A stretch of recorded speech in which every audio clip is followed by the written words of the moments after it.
Welcome back, everybody. I am super excited to check out this Batman from DC Direct. Let's call him Barbarian Batman.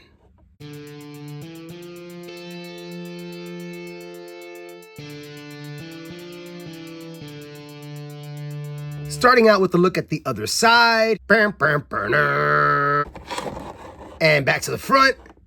We've got a really large Batman, shirtless, pantless. He does have shoes, though, and he's got his cowl. I always want to check out the density on those capes. Let's get this guy out of this perfectly sealed bubble. My wife borrowed my Husky box cutter months and months and months ago, so now I use this. Definitely doesn't work as well. Batman out of the package. Let's look at the card. Some really awesome artwork of the actual character.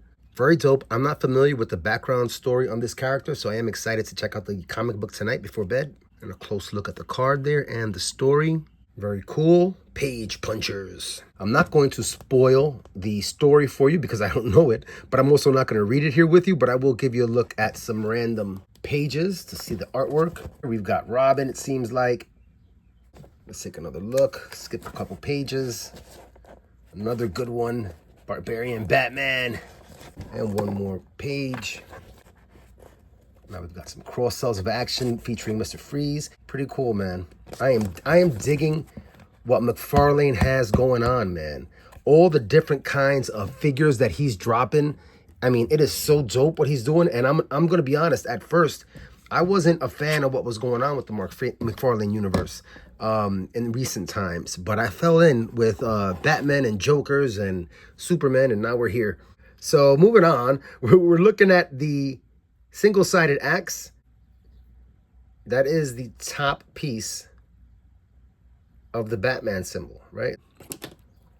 And then here we have the double-sided axe, and you can see that shape, right?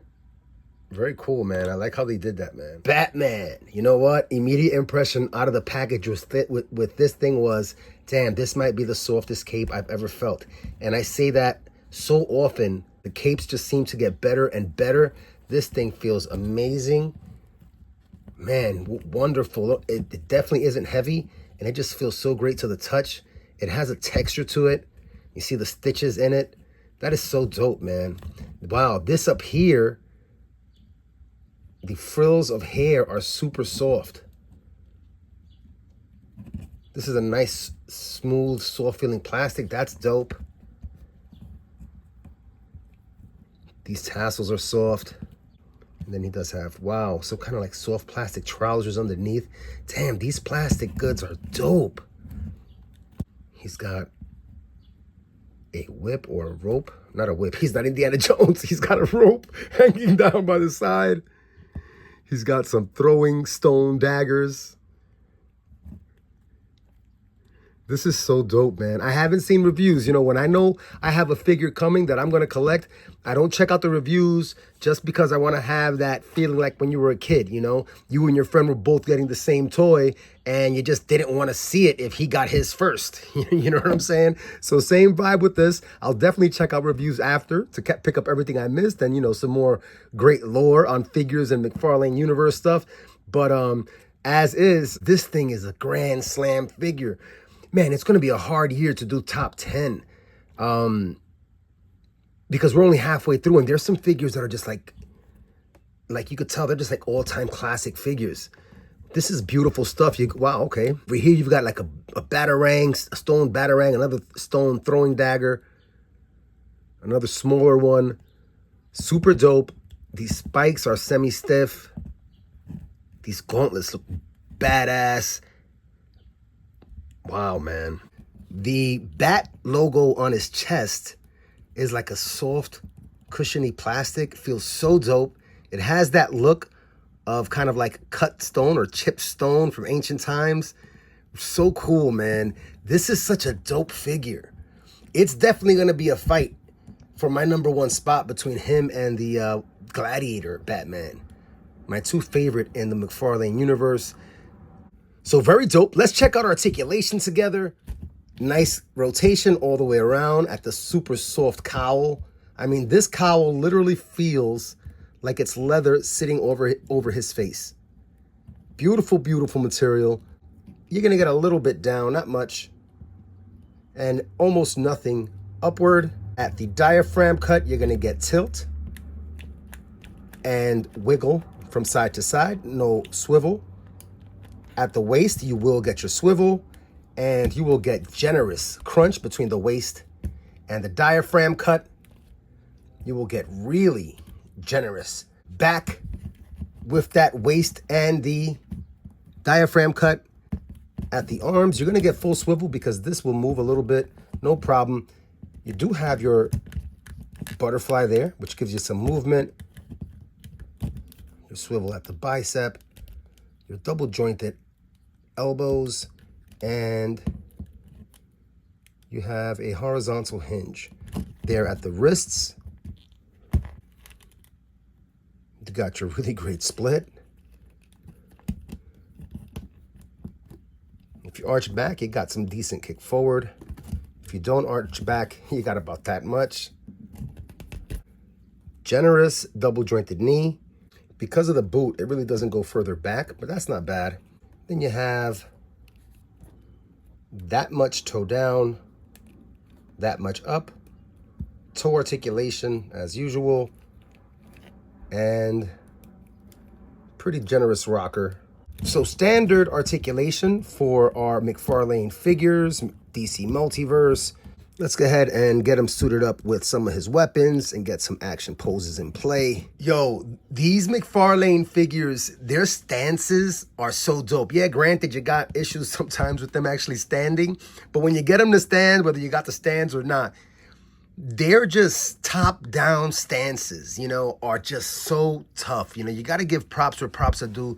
The sculpt work on these figures is outstanding, man. This is a gorgeous fig. Let's look at another pose.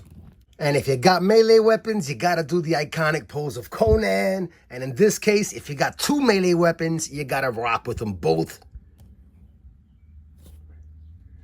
That is an absolutely beautiful fig. And what I noticed while I was getting this pose was that he has no swivel anywhere down the leg, except for at the ankle. There's no swivel at the hip. There's no thigh swivel. There's no boot cut, no calf cut, no swivel whatsoever. So as dope as this figure is, he won't be able to beat my Gladiator Batman for my #1 spot because you got to be able to at least articulate as well as the #1 figure, in my opinion. Very, very dope. All right, let's jump into comparisons for today. And for that, we're going to keep it in the Barbarian Gladiator vibe. So let's jump right into it. First up, I will bring out my Marvel Legends Hercules, the retro card release. And this is an absolutely dope Hercules. He just knocked over my Batman. And he is a bit bigger than your average Marvel Legends figure. My Mythic Legions War Duke. My Mythic Legions Custom War Duke. This is a badass figure. I absolutely love it. War Duke was one of my favorite characters growing up. And you got a decent sense for scale there. Next up, I will bring out the Barbarian of Barbarians, Conan War Paint version from Super 7 Ultimates. We'll get him up here close so you can get him side by side. We got the Wheel of Pain there around his necklace. Very, very dope. And you see he is towering over our Conan figure here.